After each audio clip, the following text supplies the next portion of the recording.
Brought to you by Agilus Diagnostics.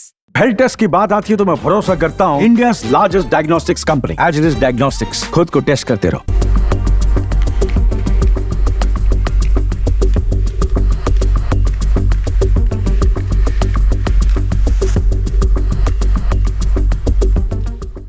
सेना के बड़े ऑपरेशन की तैयारी हो रही, उससे साफ संकेत मिलता है कि आतंकियों के दिन अब गिने चुने हैं। जिस तरह से आतंकी बार बार कश्मीर में घुसपैठ और हमले की कोशिश कर रहे हैं, उससे भारतीय सेना का धैर्य भी टूट चुका है। अब आतंकियों को सिर्फ एक ही संदेश दिया जा रहा कि अगर सीमा पार से आए तो वापसी का रास्ता सीधा जहन्नुम का होगा। दरअसल टनल का निर्माण कश्मीर के विकास और सामरिक मजबूती के लिए एक महत्वपूर्ण परियोजना है और इसी से कश्मीर में हमला करने वाले आतंकी डरे हुए हैं। इस टनल का उद्देश्य सिर्फ श्रीनगर और सोनमर्ग के बीच दूरी को कम नहीं करना है, बल्कि कारगिल और लेह के बीच पूरे साल कनेक्टिविटी बनाए रखना है। लेकिन आतंकियों को ये हजम नहीं हो रहा और वो लगातार हमले कर कर इसे रोकने का काम कर रहे हैं। बता दें, इस टनल से भारतीय सेना को भी मदद मिलेगी और ये आतंकियों को पच नहीं रहा।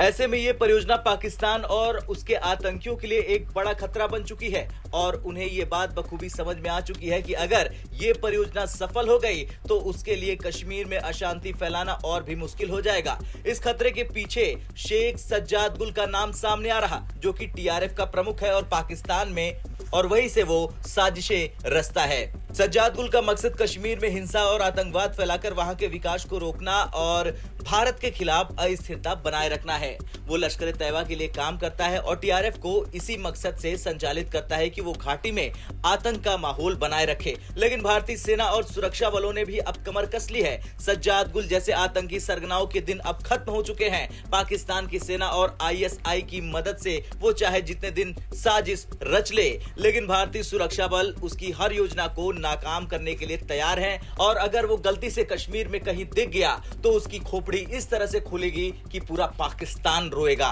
भारतीय सेना का इतिहास रहा है कि उसने हमेशा आतंकियों को मुंहतोड़ जवाब दिया है। घाटी में होने वाले हर आतंकी गतिविधियों के बाद सेना ने जवाबी कार्रवाई कर आतंकियों को खात्मा किया है। इस बार भी ऐसा ही होगा। सेना की चौकसी, तत्परता और जाबाजी के सामने आतंकी बचकर नहीं भाग पाएंगे। ऑपरेशन शुरू होते ही आतंकियों को उनके छिपने की जगह भी नहीं मिलेगी। जो आतंकी कश्मीर में अशांति फैलाने की कोशिश कर रहे हैं, अब उनके लिए केवल दो ही रास्ते बचे हैं, या तो हथियार डालकर सरेंडर कर दो या फिर सेना के हाथों मारे जाओ। सज्जाद गुल और उसके आतंकी साथियों के लिए भारत की सेना ने स्पष्ट संदेश दे दिया है कि अब उनके दिन खत्म हो चुके हैं। खैर, पाकिस्तान में बैठे आतंकी आकाओं का हाल अब बुरा होने वाला है। सज्जाद गुल जैसे लोग जो आतंक का खेल खेल रहे हैं, उन्हें यह समझ में आ चुका है कि उनकी हर साजिश भारतीय सेना की चौकसी के सामने नाकाम हो रही।